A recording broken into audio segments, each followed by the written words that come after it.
son instrucciones muy claras, mandatos de parte de Dios, y sobre todo enseñanza de algunas cosas a las que podemos llegar si nosotros no atendemos diligentemente a lo que el Señor nos ha hablado. Vamos a leer primero en Primera de Tesalonicenses,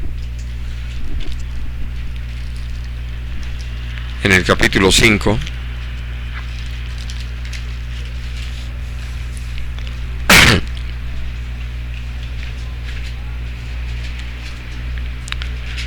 Del versículo 16 al 19.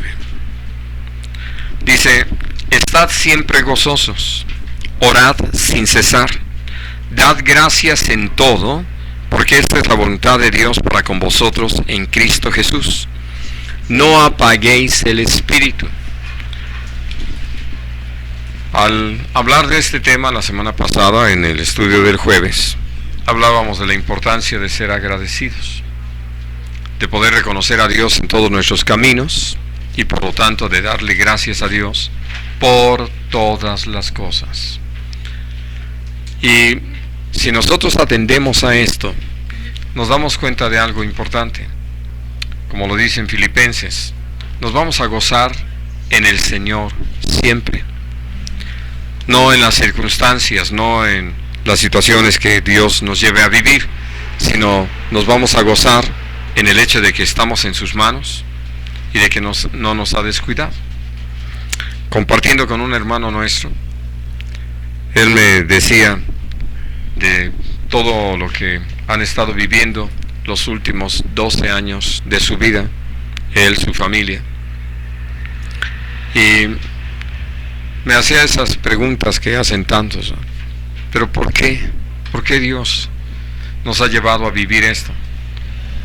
De que, como dicen popularmente, cuando no les llueve les llovizna.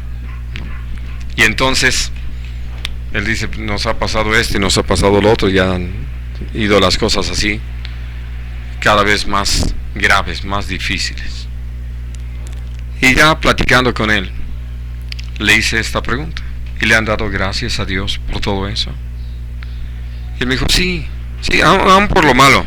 Le digo: pues todo lo que me acabas de platicar no estaba bueno, pero a lo que quiero llegar, no como fórmula, sino en el reconocimiento de que Dios los está llevando.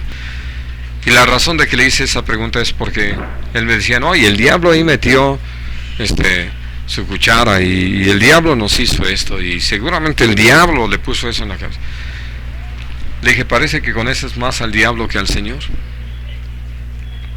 Y entonces le pedí que hiciera esta reflexión que ya alguna vez he hecho con ustedes.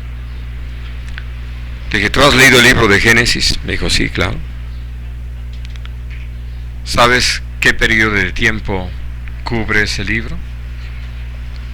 Esa pregunta se les puedo hacer a ustedes. ¿No? ¿No saben cuántos años cubre de historia Génesis?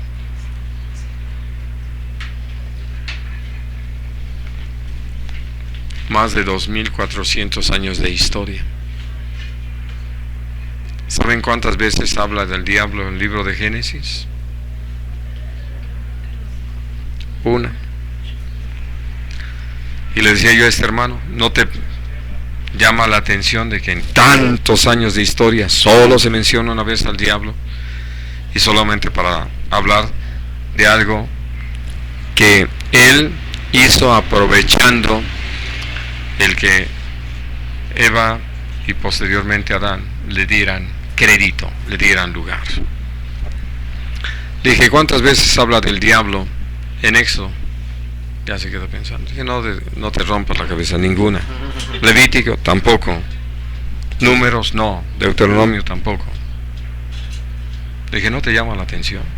Y si sigues pensando en Josué y en jueces, etcétera, te vas a dar cuenta que se habla demasiado del diablo en la iglesia, cuando en realidad fuimos llamados a predicar a Cristo y hablar del Señor.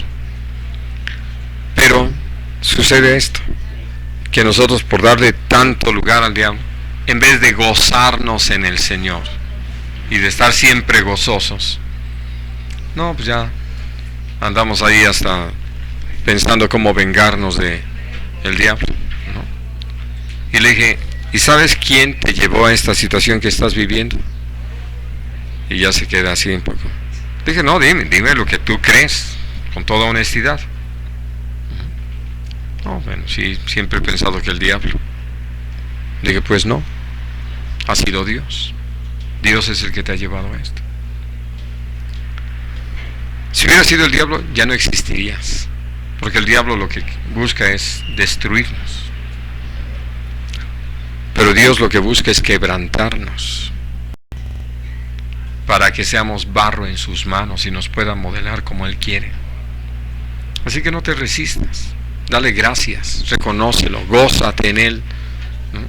Parece una locura, lo sé, la palabra de la cruz es locura para el hombre, pero en realidad podemos gozarnos en que Dios está trabajando en nosotros, que Dios está obrando en nuestra vida. Y entonces por eso el mandato es este: estén siempre gozosos, oren sin cesar. Dije, tal vez tú lo estás haciendo, pero lo estás haciendo en una forma equivocada, porque cuando hablas con el Señor casi lo haces en los términos de que, pues líbrame de aquel, ¿no? Cuando en realidad es, ¿qué quieres conmigo? Me rindo a ti, haz conmigo como bien te parezca. Y entonces disponte a que el Señor cumpla en ti su perfecta voluntad. Todo esto que te ha llevado a vivir junto con tu familia, rendido a Dios, dispuesto al Señor, se va a convertir en un mensaje de vida para muchos. Así de que, por eso disponte. Le dije, no te lo digo porque no esté en tus zapatos. Le dije, porque sé que algunos piensan que uno al compartir la palabra lo dice porque como no estoy viviendo eso, salud, entonces puedo decírtelo. Pero la verdad es que gracias a Dios hemos pasado por eso y muchas más cosas. Y sabemos que es cierto, que Dios es real, que está presente y que está actuando y que está cumpliendo en nosotros un perfecto propósito. Cuando nosotros dejamos de reconocerlo, entonces dejamos de gozarnos. Aún nuestra oración es más bien un lamento, ¿no? Y dejamos de darle gracias por todo, más bien nos quejamos. Y como resultado de eso, ni siquiera nos damos cuenta de cuánto apagamos el espíritu de nosotros en sus manifestaciones. Y allí empieza una debacle tremenda, ¿no? Ahora, vamos a leer en Efesios, en el capítulo 4,